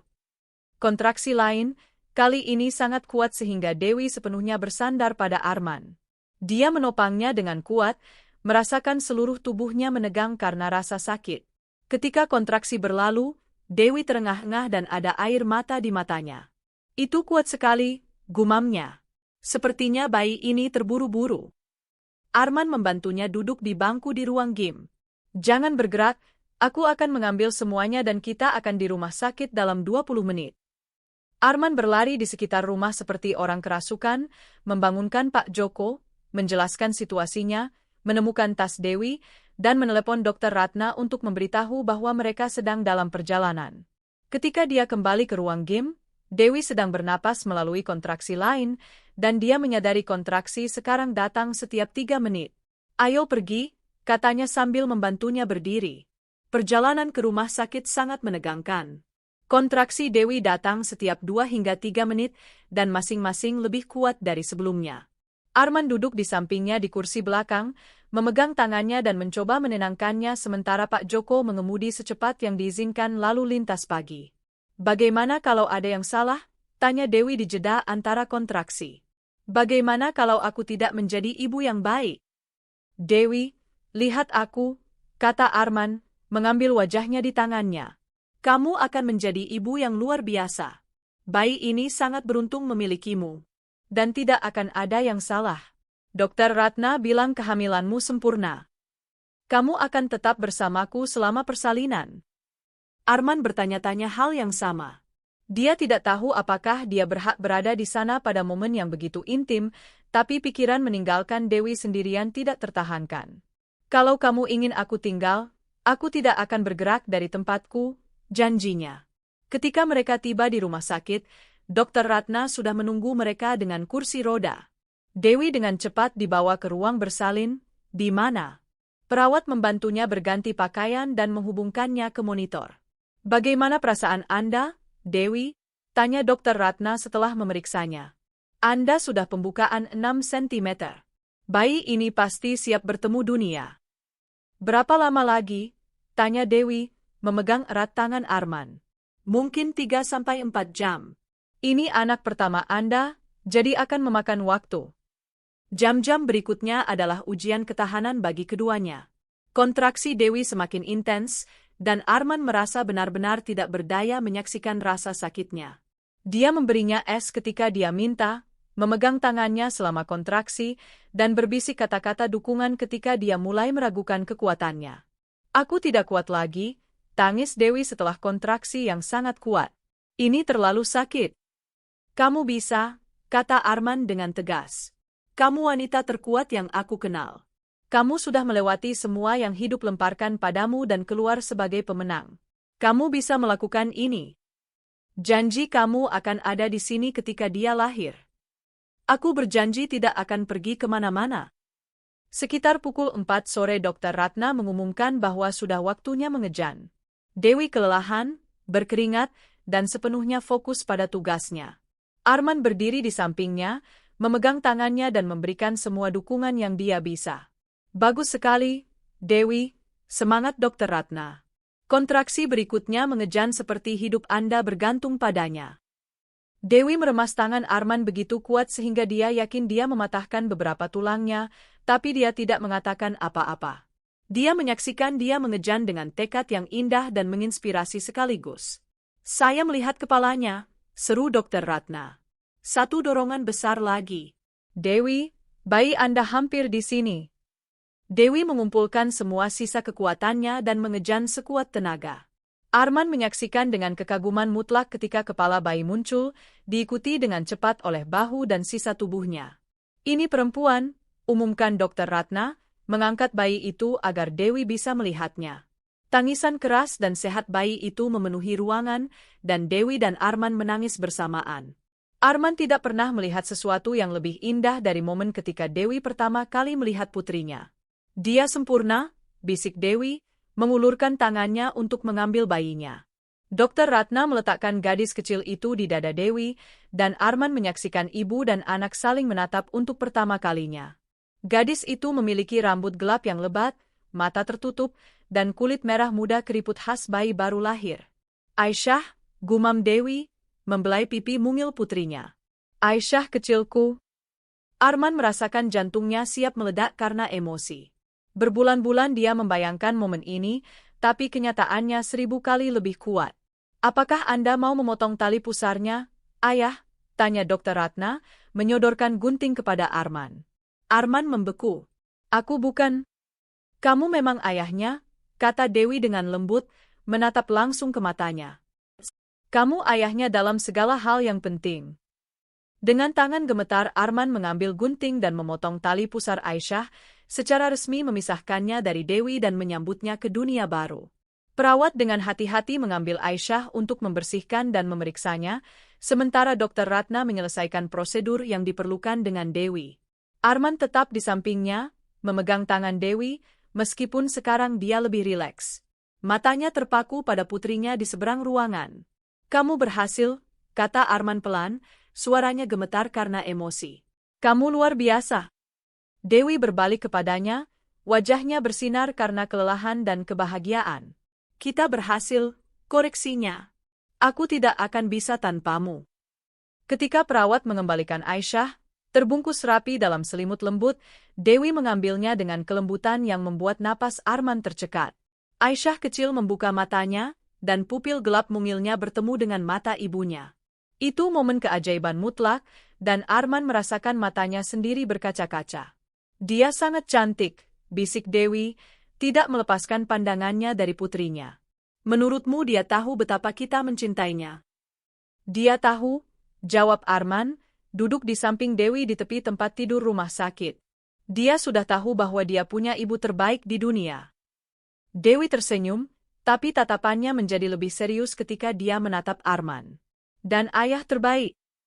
Arman membeku. Jantungnya melewatkan 1 detak. Dia tidak siap untuk kata-kata itu, meskipun jauh di dalam hatinya dia tahu itu benar. Selama berbulan-bulan bersama Dewi, dia telah mencintainya dan bayinya seperti yang tidak pernah dia kira dia mampu. Tapi menerima peran ini secara resmi adalah langkah yang sangat besar. Dewi, mulainya, suaranya lembut tapi penuh emosi. Kamu yakin kamu ingin aku menjadi bagian dari hidupnya? Begitu resmi? Dewi menatap langsung ke matanya, tangannya masih membelai lembut kepala Aisyah. Arman, kamu ada di sampingku ketika keluargaku sendiri berpaling. Kamu memberiku rumah, harapan, masa depan. Kamu bersamaku di momen terpenting dalam hidupku. Kalau itu tidak menjadikanmu ayah Aisyah, maka aku tidak tahu apa yang menjadikannya. Arman merasakan gumpalan di tenggorokannya menjadi tidak tertahankan. Dia dengan hati-hati mengulurkan tangannya dan menyentuh tangan mungil Aisyah, yang langsung menggenggam jarinya dengan kekuatan yang mengejutkan untuk bayi baru lahir. Kalau begitu aku berjanji, katanya, suaranya gemetar karena air mata yang tertahan. Aku berjanji menjadi ayah terbaik yang aku bisa untuk Aisyah, dan untukmu, kalau kamu mengizinkan. Dewi sedikit mencondongkan tubuh ke arahnya, matanya berkilau karena air mata kebahagiaan. Aku mengizinkan, bisiknya. Tapi hanya kalau kamu berjanji satu hal lagi padaku. Apapun, jawab Arman tanpa ragu. Janji bahwa kita akan menjadi keluarga. Bukan hanya kamu, aku, dan Aisyah, tapi keluarga yang sesungguhnya, di mana kita akan saling menjaga selamanya. Arman mencondongkan tubuh dan dengan lembut mencium kening Dewi. Lalu menatap Aisyah yang tertidur damai di pelukan ibunya. Aku berjanji, katanya. Selamanya. Minggu-minggu berikutnya adalah pusaran pengalaman baru yang membuat hidup mereka berubah sepenuhnya. Dewi dan Aisyah kembali ke rumah tamu yang sekarang secara resmi menjadi rumah mereka. Arman bersikeras agar Dewi mengambil waktu sebanyak yang dia butuhkan untuk pemulihan, dan bahkan menyewa pengasuh untuk membantu dengan Aisyah ketika Dewi kembali ke tugasnya. Tapi lebih sering dia sendiri yang menghabiskan waktu dengan bayi itu, mengejutkan Dewi dengan kemampuan alaminya untuk menenangkan bayi yang menangis atau mengganti popok dengan keterampilan yang tidak ada yang mengharapkan darinya. Setiap malam Arman akan duduk di kursi goyang di samping tempat tidur Aisyah, menyanyikan lagu pengantar tidur dengan suara pelan, dan Dewi akan mengamati dari ambang pintu dengan hati yang penuh cinta. Orang tua Dewi, Siti dan Bambang, mulai rutin berkunjung setiap minggu. Setelah operasi, Bambang pulih sepenuhnya dan menjadi orang yang berbeda. Pengalaman mendekati kematian tampaknya telah mengubah perspektifnya tentang kehidupan. Dia menjadi lebih lembut, lebih terbuka, dan lebih menyesal atas apa yang telah dia lakukan kepada putrinya. Suatu hari, saat menggendong Aisyah untuk pertama kalinya, air mata mengalir di pipinya. "Maafkan aku," bisiknya kepada cucunya yang masih bayi. "Kakek hampir tidak pernah mengenalmu karena kebodohannya sendiri." Dewi yang menyaksikan momen itu dari seberang ruangan merasakan sesuatu dalam hatinya yang meleleh. Meskipun hubungan dengan orang tuanya masih rapuh, mereka berusaha keras, dan itu yang terpenting. Siti membawakan kue lapis dan kue nastar buatan sendiri setiap kunjungan, serta selimut rajutan untuk Aisyah. Dia akan duduk berjam-jam di samping kereta bayi, mengamati cucunya tidur dengan tatapan penuh cinta yang dulu pernah dia berikan kepada Dewi kecil. Suatu sore, saat mereka berdua sendirian di taman, Siti menggenggam tangan Dewi. "Aku sangat menyesal, Nak," katanya dengan suara bergetar. "Setiap hari aku bangun dengan penyesalan tentang apa yang kami lakukan padamu. Kami hampir kehilangan segalanya, kamu, Aisyah, bahkan bapakmu hampir meninggal. Semua karena kami terlalu peduli dengan apa yang orang lain pikirkan." Dewi memeluk ibunya. "Sudah berlalu, Bu. Yang penting sekarang kita bersama lagi." "Pak Arman adalah orang baik," kata Siti. "Aku bisa melihat betapa dia mencintaimu dan Aisyah. Jangan pernah lepaskan dia." Dewi tersenyum. "Tidak akan pernah, Bu." Pak Joko telah menjadi semacam kakek bagi Aisyah, selalu tersenyum setiap kali melihat bayi itu dan membawakan mainan kecil setiap kali pulang dari menjemput Arman di kantor. Dia akan menghabiskan waktu istirahatnya di taman, duduk di samping kereta bayi Aisyah dan bercerita tentang anak-anaknya sendiri yang sudah dewasa. "Anda tahu, Mbak Dewi," katanya suatu hari, "saya sudah bekerja untuk Pak Arman selama 10 tahun. Saya tidak pernah melihatnya sebahagia ini. Anda dan Aisyah telah mengubah hidupnya." Dewi tersenyum mendengar kata-kata itu. Dia tahu betapa benarnya itu, karena Arman juga telah mengubah hidupnya dengan cara yang tidak pernah dia bayangkan. Suatu malam, ketika Aisyah berusia 2 bulan, Dewi dan Arman duduk di taman seperti yang sering mereka lakukan belakangan ini. Aisyah tertidur di kereta bayinya di samping mereka, sementara bintang-bintang bersinar terang di atas mereka. Udara malam sejuk tapi tidak dingin, dan aroma bunga melati dari taman memenuhi udara. Arman menggenggam tangan Dewi, dan mereka diam, menikmati keheningan dan kedamaian. Ini adalah momen-momen yang paling Dewi hargai, ketenangan sederhana bersama orang yang dia cintai, dengan putri mereka tertidur damai di samping mereka.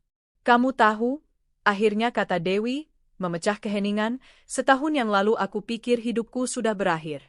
Aku kehilangan semua yang kupikir penting." Dia berhenti sejenak, memandang bintang-bintang. "Dan sekarang aku punya segalanya yang bisa kuimpikan." Arman berbalik kepadanya, matanya penuh kehangatan. "Kamu memberiku hal yang sama, Dewi. Aku membangun kerajaan bisnis, tapi sebelum kamu dan Aisyah, aku tidak punya rumah, tidak punya keluarga. Rumah besar ini terasa kosong dan dingin. Sekarang setiap sudutnya penuh dengan kehidupan dan cinta." Dewi meremas tangannya. "Apa kamu pernah berpikir semuanya akan berakhir seperti ini ketika kamu melihatku di bangku taman itu?" Arman tersenyum, mengingat hari itu.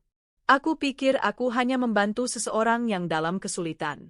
Aku tidak tahu bahwa aku akan menemukan cinta sejati dalam hidupku." Dewi memerah, jantungnya berdetak lebih cepat. "Kamu benar-benar berpikir begitu?"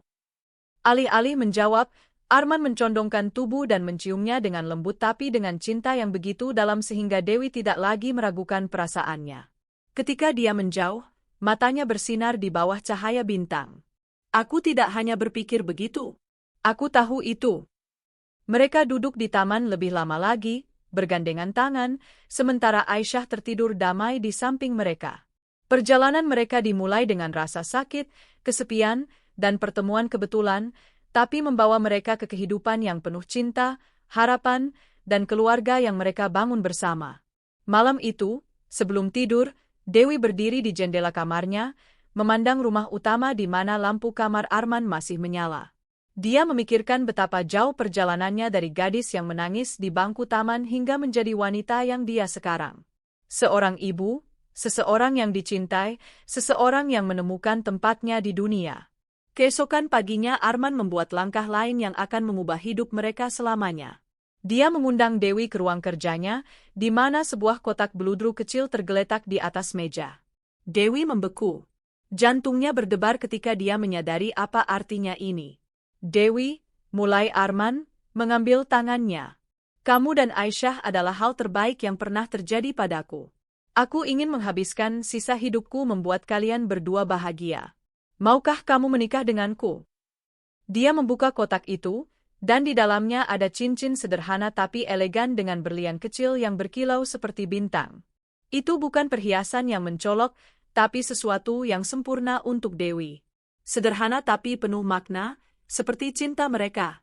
Air mata mengalir dari mata Dewi, tapi kali ini hanya karena kebahagiaan. Ya, bisiknya, melemparkan dirinya ke pelukannya. Ya, aku mau menikah denganmu. Ketika mereka berpelukan, Aisyah seolah merasakan pentingnya momen itu, mengeluarkan suara kecil dari kereta bayinya di sudut ruangan. Dewi dan Arman tertawa, dan dia berjalan untuk mengambil bayi itu ke dalam pelukannya. Sepertinya Aisyah menyetujui, katanya, mencium pipi mungilnya. Dewi berdiri di samping mereka, memandang dua orang yang paling dia cintai di dunia. Keluarga kita, bisiknya dengan mata berkaca-kaca. Keluarga kita, ulang Arman, melingkarkan lengannya yang bebas di pinggang Dewi dan menariknya mendekat. Persiapan pernikahan dimulai dengan penuh semangat. Siti dan Bambang sangat senang dengan berita itu dan menawarkan bantuan apapun yang mereka bisa. Siti mengambil alih persiapan makanan untuk resepsi, memastikan semua hidangan tradisional favorit Dewi akan tersedia. Dia menghabiskan berminggu-minggu di dapur, mencoba resep demi resep, ingin memastikan semuanya sempurna untuk hari besar putrinya. Bambang, meskipun masih dalam pemulihan, bersikeras untuk terlibat dalam perencanaan. Dia dan Arman menghabiskan waktu berjam-jam membicarakan detail acara, dan hubungan mereka berkembang dari canggung menjadi sesuatu yang menyerupai hubungan ayah dan anak. Jaga putriku dengan baik, kata Bambang suatu hari kepada Arman. Aku tahu aku tidak punya hak untuk meminta setelah apa yang kami lakukan, tapi tolong, buat dia bahagia. Arman mengangguk dengan serius. Itu satu-satunya tujuan hidupku sekarang, Pak. Rina, sahabat Dewi yang dulu tidak bisa membantunya, datang meminta maaf dengan air mata.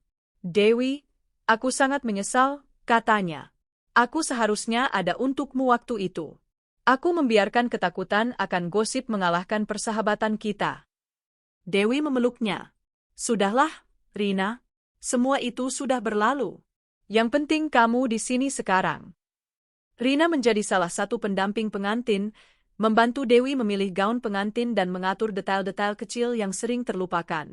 Persahabatan mereka yang sempat retak perlahan-lahan pulih, lebih kuat dari sebelumnya karena mereka telah belajar dari kesalahan masa lalu. Pak Joko dengan bangga mengumumkan bahwa dia akan menjadi pengemudi resmi untuk hari pernikahan, memastikan Dewi tiba di acara dengan gaya dan kenyamanan. Dia membersihkan Toyota Alphard hingga berkilau seperti baru dan menghiasnya dengan bunga-bunga putih dan pita sutra. Ini hari paling penting dalam hidup Mbak Dewi, katanya. Saya ingin semuanya sempurna. Setahun kemudian Dewi dan Arman menikah dalam upacara akad nikah yang sederhana namun indah di taman rumah mereka. Pagi itu dimulai dengan Dewi, yang dirias oleh ibunya sendiri, sebuah momen yang sangat berarti bagi keduanya. Siti menangis saat menyematkan kerudung pengantin di kepala putrinya. Kamu cantik sekali, nak, bisiknya. Bapakmu dan aku sangat bangga padamu. Dewi memeluk ibunya erat-erat. Terima kasih, Bu. Untuk semuanya.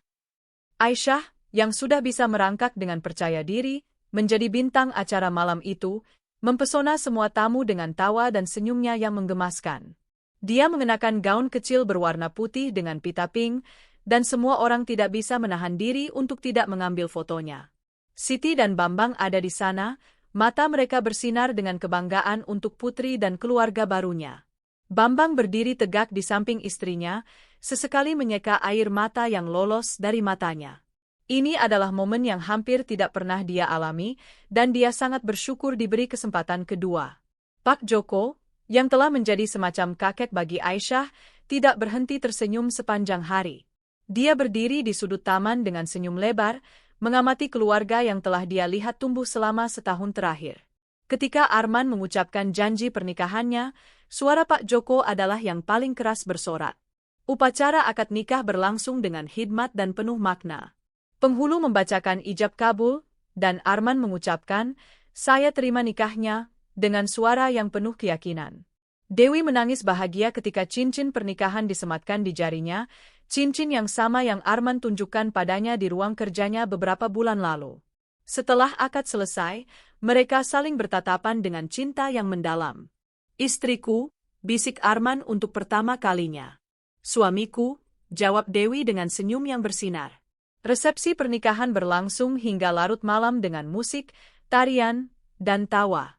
Meja-meja dipenuhi hidangan tradisional yang lezat, hasil kerja keras Siti dan tim cateringnya. Nasi tumpeng menghiasi meja utama, dikelilingi berbagai lauk pauk yang menggugah selera.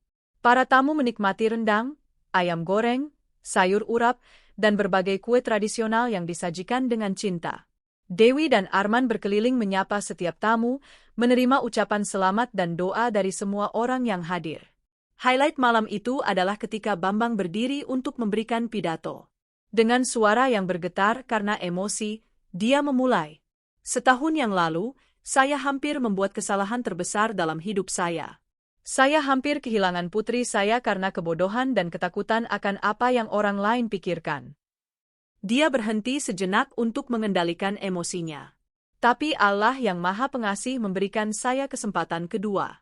Tidak hanya saya mendapatkan putri saya kembali, tapi saya juga mendapatkan menantu yang luar biasa dan cucu yang menjadi cahaya hidup kami." Bambang mengangkat gelasnya. "Untuk Dewi dan Arman, semoga Allah memberkati pernikahan kalian dengan cinta, kebahagiaan, dan banyak anak lagi. Dan untuk Aisyah kecil, kakek berjanji akan selalu ada untukmu." Semua tamu bertepuk tangan dengan hangat, dan banyak yang menyeka air mata mereka. Arman juga memberikan pidato yang menyentuh hati.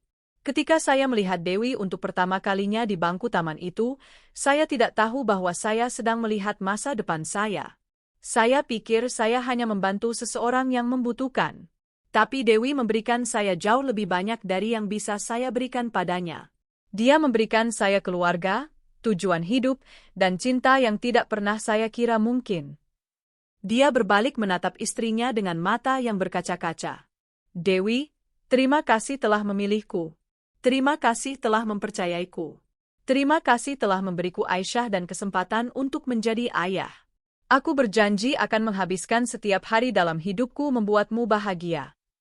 Dewi tidak bisa menahan air matanya lagi. Dia berdiri dan memeluk suaminya di depan semua tamu, tidak peduli dengan protokol atau formalitas. Ini adalah momen kebahagiaan murni, dan dia ingin semua orang melihat betapa dia mencintai pria ini. Setelah pernikahan, Dewi melanjutkan bekerja dengan Arman, tapi sekarang bukan lagi sebagai pengurus rumah tangga melainkan sebagai partnernya dalam segala hal. Mereka bersama meluncurkan yayasan amal bernama Harapan Ibu, yang membantu ibu-ibu muda dalam situasi sulit dengan menyediakan tempat tinggal, perawatan medis, dan dukungan agar mereka bisa membangun masa depan yang lebih baik untuk diri mereka dan anak-anak mereka. Yayasan ini terinspirasi dari pengalaman Dewi sendiri, dan dia memimpin dengan penuh dedikasi. "Aku ingin tidak ada wanita lain yang harus tidur di bangku taman karena keluarganya menolaknya," kata Dewi saat peluncuran yayasan. "Aku ingin mereka tahu bahwa selalu ada harapan, selalu ada orang yang peduli." Yayasan mereka berkembang pesat, membantu puluhan ibu muda dalam tahun pertamanya saja. Dewi secara pribadi terlibat dalam setiap kasus, bertemu dengan wanita-wanita yang datang mencari bantuan dan berbagi ceritanya sendiri untuk memberikan mereka harapan. "Kalau aku bisa melewati ini," Kamu juga bisa, katanya kepada setiap ibu muda yang datang dengan air mata dan ketakutan di matanya. 2 tahun setelah pernikahan mereka, Dewi memberikan kabar gembira kepada Arman. Mereka akan memiliki anak kedua. Kali ini semuanya berbeda. Tidak ada ketakutan, tidak ada penolakan, hanya kebahagiaan murni. Arman menangis ketika Dewi menunjukkan hasil tes kehamilan kepadanya, memeluknya erat-erat dan berbisik, "Terima kasih," berulang-ulang. Aisyah yang sekarang berusia hampir 3 tahun sangat bersemangat akan menjadi kakak. Dia akan berbicara kepada perut ibunya setiap malam, menceritakan tentang harinya dan berjanji untuk menjadi kakak terbaik di dunia. 9 bulan kemudian, mereka menyambut putra mereka ke dunia. Mereka menamainya Fajar, untuk menghormati ingatan adik Arman yang telah meninggal bertahun-tahun lalu. Ketika Arman menggendong putranya untuk pertama kalinya, air mata mengalir di pipinya. "Fajar," bisiknya kepada bayi yang baru lahir. "Kamu membawa nama orang yang sangat spesial. Paman Fajar akan sangat bangga padamu." Dewi mengamati momen itu dengan hati yang penuh. Lingkaran telah lengkap.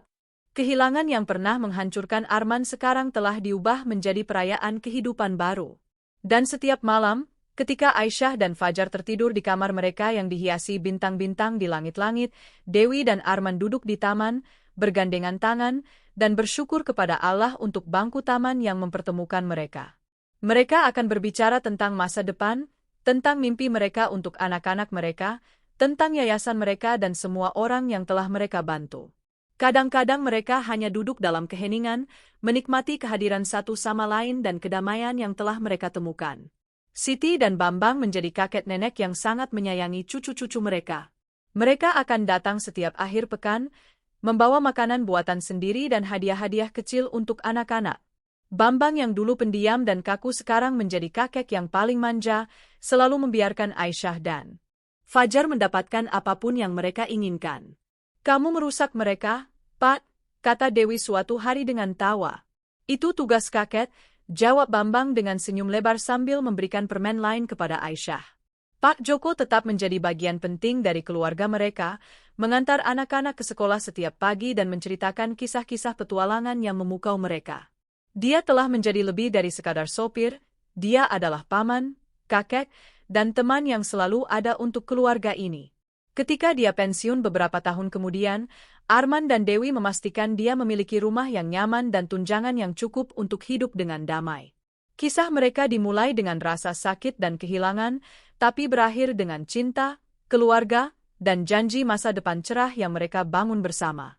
Dewi yang dulu tidur di bangku taman dengan perut hamil dan hati yang hancur sekarang menjadi istri, ibu, dan pemimpin yayasan yang membantu wanita-wanita lain menemukan harapan yang sama yang pernah dia temukan. Arman yang dulu kesepian di rumah besarnya sekarang dikelilingi oleh keluarga yang penuh cinta dan tawa anak-anak. Dan setiap kali mereka melewati Taman Menteng dalam perjalanan mereka, mereka akan tersenyum dan bergandengan tangan, mengingat di mana semuanya dimulai. Bangku taman itu masih ada di sana, tidak berubah, tapi kehidupan mereka telah berubah sepenuhnya. Dari keputusasaan menjadi harapan. Dari kesepian menjadi cinta. Dari bangku taman yang dingin menjadi rumah yang hangat yang penuh dengan tawa dan kebahagiaan. Mereka tahu bahwa jalan mereka tidak akan selalu mulus, bahwa akan ada tantangan dan kesulitan di depan. Tapi mereka juga tahu bahwa selama mereka bersama, selama mereka saling mencintai dan mendukung, tidak ada yang tidak bisa mereka hadapi. Karena cinta sejati bukan tentang kehidupan yang sempurna, tapi tentang menemukan seseorang yang membuatmu ingin menjadi lebih baik setiap hari. Dan Dewi dan Arman telah menemukan itu satu sama lain. Di bawah langit berbintang Jakarta, dengan anak-anak mereka tertidur damai di dalam rumah dan masa depan cerah terbentang di hadapan mereka, Dewi dan Arman tahu bahwa mereka adalah bukti hidup bahwa dari kegelapan terdalam bisa lahir cahaya yang paling terang. Dan cahaya itu adalah cinta. Selesai.